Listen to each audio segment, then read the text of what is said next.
яғни бір санды екінші санға бөлінгіштігін анықтайтын ереже ол бөлінгіштік белгісі болып табылады. Біріншісі мысалы 2-ге бөлінгіштік белгісі. 2-ге бөлінгіштік белгісін алдымен анықтау үшін біз сандарды жұп сандар және тақ сандар деп 2-ге бөлеміз. Жұп сандар дегеніміз яғни оларға 0, 2, 4, 6, 8 цифрлармен және сонымен қатар осы цифрлармен соңы аяқталатын сандар олар жұп сандар болып табылады. Түсінікті ме? Ал тақ сандар дегеніміз 1, 3, 5, 7, 9 осы цифрлардан тұратын және осы цифрлармен соңы аяқталатын сандар болып табылады тақ сандар. Мысалы үшін балалар, мысалы 18 жұп сан ба тақ сан ба? Соңы 8-мен аяқталып жатыр. 8 жұп цифр ма, тақ цифр ма? Жұп қой. Демек 18 қандай сан? Жұп сан. Келесі, мысалы үшін 27. Тақ сан. Не үшін? Соңы 7-мен аяқталып жатыр. Түсінікті ма? Келесі, 5-ге бөлінгіштік белгісі. Яғни жазылуы 0 және 5 цифрмен аяқталатын сандар 5-ге бөлінеді. Мысалы үшін 70 бөлу 5 тең 14. Соңы 0-мен аяқталып жатыр ма? Демек бұл сан 5-ге қалдықсыз бөлінеді. Келесі 65 соңы 5-мен аяқталып жатыр ма? Демек 65 5-ге қалдықсыз бөлінеді. Түсінікті ма? Келесі 10-ға бөлінгіштік белгісі. 10-ға бөлінгіштік белгісінде яғни жазылуы 0 цифрмен аяқталатын сандар бөлінеді.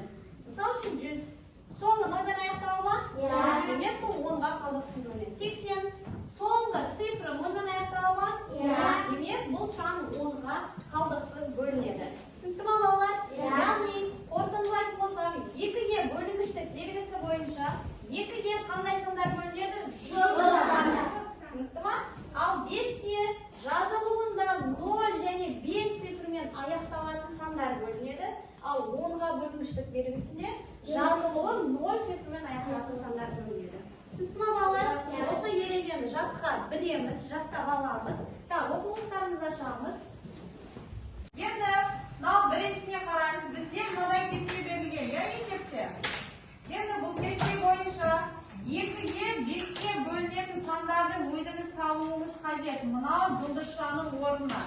Бізде 63, 2-ге қандай сандар бөлінеді? Жұп, жұп қой. Демек қандай сан қоя аламыз мына жерге билет айтшы. 62. Қандай сан? 8. Соның біреу. Мысалы үшін біз 4-ті қояйық. Демек 634 2-ге бөлінеді. Келесі 63 дейміз. Мына жұлдызшаның орнына енді 5-ге бөлінетін цифр таңдап қоюымыз керек. 5-ге жазылуы қандай цифрлармен аяқталатын сандар бөлінеді? Бақылаулет айта ғой. 0 және 5. Мысалы үшін біз 5-ті қояйық. Демек 635 5-ге бөлінеді. Түсінікті ма? Келесі 10-ға бөлінетін сандар. 10-ға жазылу соңғы цифры қандай цифрмен аяқталатын сандар бөлінеді? 0-мен демек біз қандай цифр қоямыз? Түсінікті ма біріншісі? Енді екіншісін шешіп қойсақ өзіміз орындаймыз. Отырғандар өзіміз орында қалып дегеніміз тексереміз.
Болды, екеуі шықсын. Сосын шығасын, келесің көпке. Жарай ма, Жан?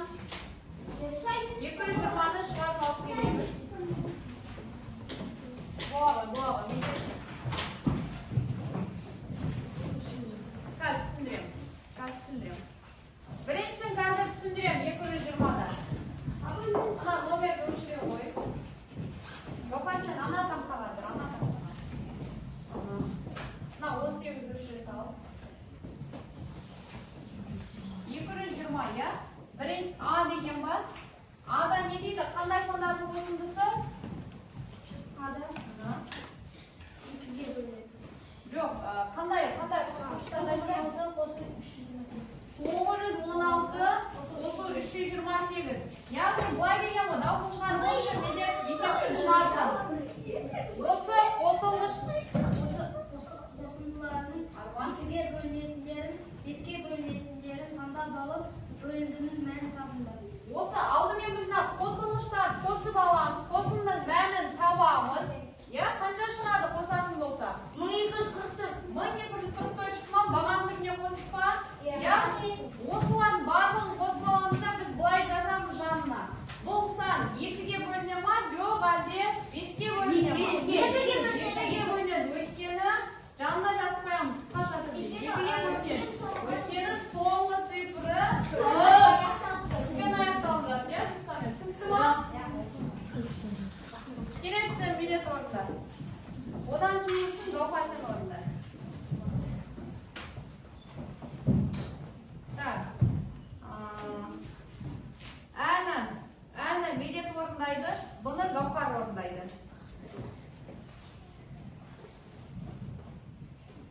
Жанна жазса 2-ге бөліне ма, 5-ге бөліне ма? Тақтаға көрсетті ма, дәл осылай. Түсінікті ма есеп? Кімге түсініксіз?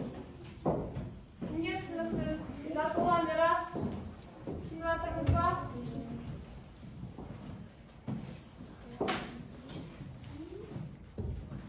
Не болсын бар?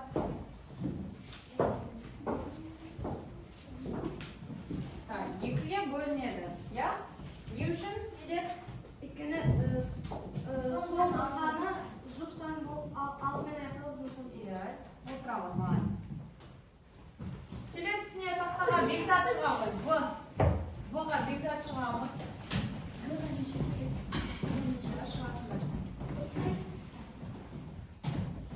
Дәптеріне жазамыз.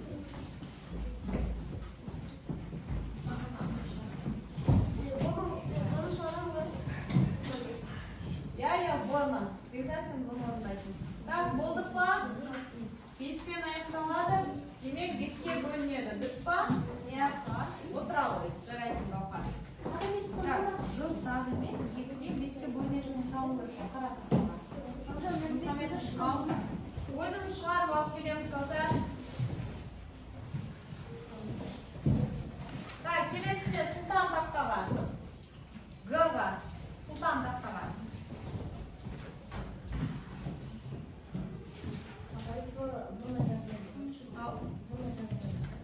Неге? Жоқ, ана тақтаға орында Сұлтан ана тақтаға.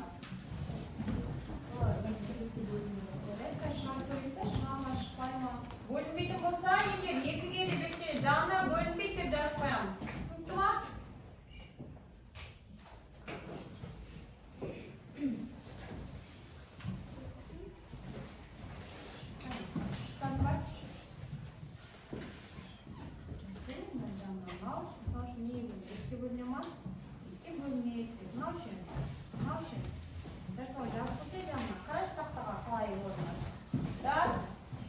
Бөлінбейді дейді. Не үшін бекзат, не үшін бөлінбейді?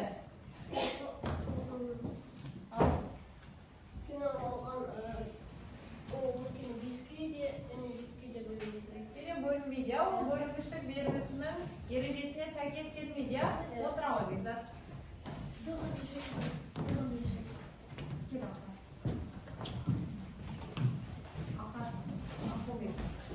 Сұлтан не істедің? Қанша бөлін? 5-ге бөлінеді, я?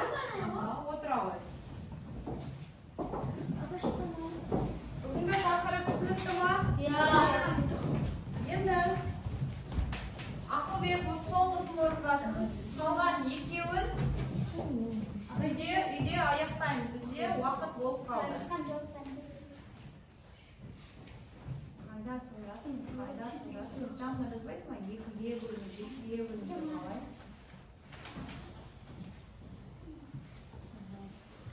Мынау 5-ге бөлінеді ме?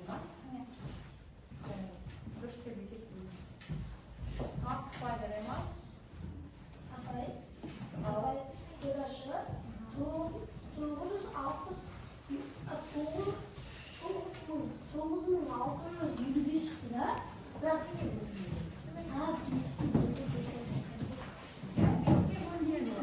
Жанына жазу керексің, 5-ге бөлінеді.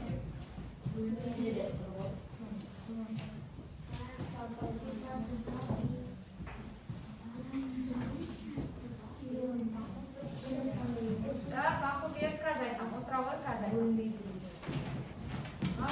Апай, сен күнделікке бағын қоясыз ба? Иә, қоямын. Так, отырауыз, жарайды. Енді, түсінікті ма, 220? Иә. Отырамыз. Не болды, ақылбек? Қай жері?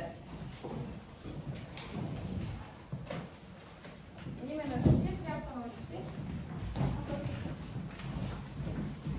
Қалай жазу керек еді? Екіге де 5-ге де бөлінбейді, иә болсам? Отыра ғой. Қазір тексеремін. Енді қараймыз. 220 түсінікті ма? Бізде уақыт болып қалды балалар. Сондықтан үй жұмысын жазып аламыз. Үй жұмысына жазамыз. Суреттерімізді ашамыз. Үй жұмысына осы номер 220 есепті аяқтау. Түсінікті ма? Осы 220 есепті аяқтау және де 221 есеп үйге. Жазып аламыз.